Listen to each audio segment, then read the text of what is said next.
जब POCSO act लाया गया था या वर्मा कमीशन की रिकमेंडेशन के बाद में आईपीसी में जो बदलाव किए गए थे बच्चियों की और महिलाओं की सुरक्षा के लिए, परंतु जिस तरह से इन धाराओं का और पॉक्सो एक्ट का रैम्पेंट मिसयूज काफी वर्ग द्वारा किया जा रहा है, जानबूझकर किया जा रहा है। आपको याद होगा एससी एसटी एक्ट का जब बहुत रैम्पेंट मिसयूज हुआ तो सुप्रीम कोर्ट ने इंटरवीन किया।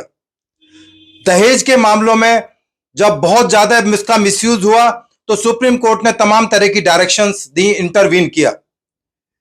तो ये जो पॉक्सो एक्ट का मिसयूज बार बार दिखाई दे रहा है, जिस तरह से पूरे हिंदुस्तान में इस बात को लेकर बहस छिड़ी है कि क्या पहले अरेस्ट होनी चाहिए या इन्वेस्टिगेशन के बाद अरेस्ट होनी चाहिए, ये एक लीगल इश्यू है। परंतु आज मैं जिस फैक्ट को बताने जा रहा हूं आप चौंक जाएंगे।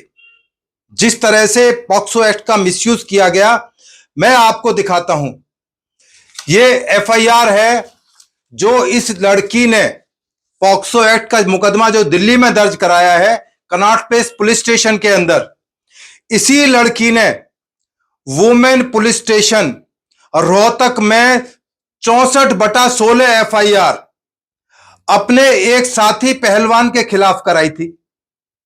धारा 354 सी, 509, 34 आईपीसी और 8/10 पॉक्सो एक्ट में वो मुकदमा दर्ज हुआ।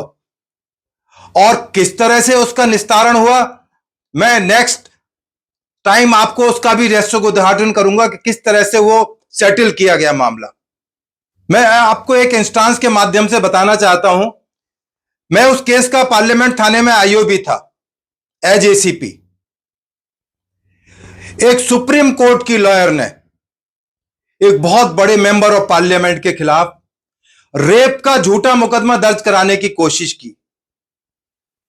वो तो जो बड़े आदमी थे, जो मेंबर ऑफ पार्लियामेंट थे, वो तो अरेस्ट नहीं हुए, पर लड़की को जरूर अरेस्ट कर लिया मैंने और लड़की सालों तक जेल में रही। हाई कोर्ट तक उसको जमानत नहीं मिल पाई। ये हनी ट्रैप जो केस है इतना रैम्पेंट होते जा रहे हैं समाज के अंदर। समाज की आंखें खुल गई हैं कि ये हो क्या रहा है, किस तरह से इंटरनेट का, सोशल मीडिया का मिसयूज किया जा रहा है और इस तरह से झूठे मुकदमे में लोगों को फंसाया जा रहा है। मैं ब्रजभूषण सिंह का कोई वकील नहीं हूं, ना मैं उनको जानता हूं, ना मैं उनका दोस्त हूं, ना उनका साथी हूं, परंतु दिल्ली पुलिस पर जिस तरह से उंगली उठाई जा रही है, बार बार उठाई जा रही है, तमाम जो अदालतें हैं उनके बारे में भी उल्टी सीधी बातें की जा रही हैं। खाप पंचायत पाप पंचायत बन चुकी है। अरे खाप का पहलवानों के से लेना देना क्या है? सुशील पहलवान भी एक ओलंपियन थे, आज वो जेल में पड़े हुए हैं। दुनिया के बहुत सारे बड़े बड़े प्लेयर्स जो गोल्ड मेडलिस्ट थे, ओलंपियन थे, बॉक्सर थे, जेलों के अंदर रहे, रेप के अंदर रहे। तो क्या यह माना जाए कि जिसको एक बार गोल्ड मेडल मिल जाए वो कुछ भी कह सकता है, कुछ भी सुन सकता है, कोई कानून उस पर लागू नहीं होगा? नहीं, ये गलतफहमी है। जो प्रकरण चल रहा है उसका रिवर्स होने वाला है, थोड़ा इंतजार कीजिए। कुछ घटिया पत्रकार, इंदर वशिष्ठ जैसे पत्रकार जो कलंकित करते हैं मीडिया को और अखबारों को, जो दिल्ली पुलिस को हमेशा बिना बात टारगेट करते रहते हैं, झूठ बोलते रहते हैं हर टाइम, उनके लिए ये आंख खोलने वाला टाइम है। पहले देखें, समझें कि क्यों हो रहा है, क्यों इन्वेस्टिगेशन की जा रही है। क्या इन्वेस्टिगेशन करने का अधिकार दिल्ली पुलिस को नहीं है? मैं पूछना चाहता हूं अपने साथी पहलवानों से कि उस लड़की को कितनी बार आप यूज करोगे पॉक्सो का मुकदमा दर्ज कराने में? 2 मुकदमे तो वो दर्ज करा चुकी है, दूसरा मुकदमा। क्या उसको हैबिचुअल कंप्लेनेंट बनाना चाहेंगे जिस तरह से हनी ट्रैप केस के अंदर लड़कियां करती हैं? इनके खिलाफ परजरी का मामला बनता है जो कि बहुत सीरियस एक ऑफेंस है, जो एक षड्यंत्र और हाई ड्रामा आप लोगों के द्वारा किया जा रहा है, वो एक्सपोज हो गया है। आप नंगे हो गए हैं। आपकी असलियत समाज के सामने आ गई है। जो आप गंगा जी में बहाना कर रहे थे अपने मेडल बहाएंगे, आपने कुछ नहीं हुआ, केवल एक हाई ड्रामा था। आपको इतना ही ज्यादा अपना लगाव है इन तमाम चीजों से, तो अपनी दिल्ली के जो भारत की सरकार है, जो आपको नौकरी दी गई है, आप उसको भी छोड़ दीजिए। करोड़ों रुपए आपके ऊपर जो सरकार ने खर्च किए आपको बढ़ाने के अंदर, खिलाने के अंदर, विदेशों के अंदर भेजा है, वो भी रेस्टोर कीजिए। आपको जो गवर्नमेंट एकोमोडेशन दी गई है उनको भी आप छोड़िए, तब मानेंगे आप सच्चे देशभक्त हैं और सही चीज के लिए लड़ रहे हैं। ये जो आपका नाटक है अब ज्यादा दिन तक चलने वाला नहीं है।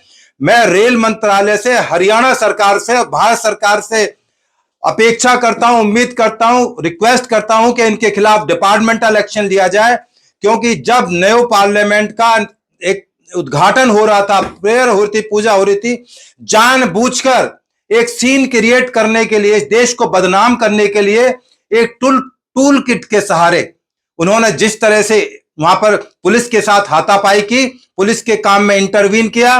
दिल्ली पुलिस की एफआईआर दर्ज है, इनको इस एफआईआर में अरेस्ट किया जाए, क्योंकि तमाम चीजें वीडियो पर हैं और जो इनडिसिप्लिन एक्ट इन लोगों ने किया है और सरकारी नौकरी में रहने लायक नहीं है।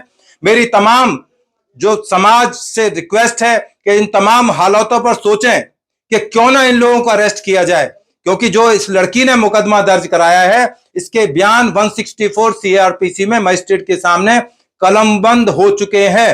अब वो अपने बयान से यदि रिट्रैक्ट करती है, झूठी पाई जाती है, तो उसके खिलाफ भी 420, 468, 471 जिसमें 10 साल की सजा है, उसका मुकदमा दिल्ली पुलिस को तुरंत दर्ज करना चाहिए।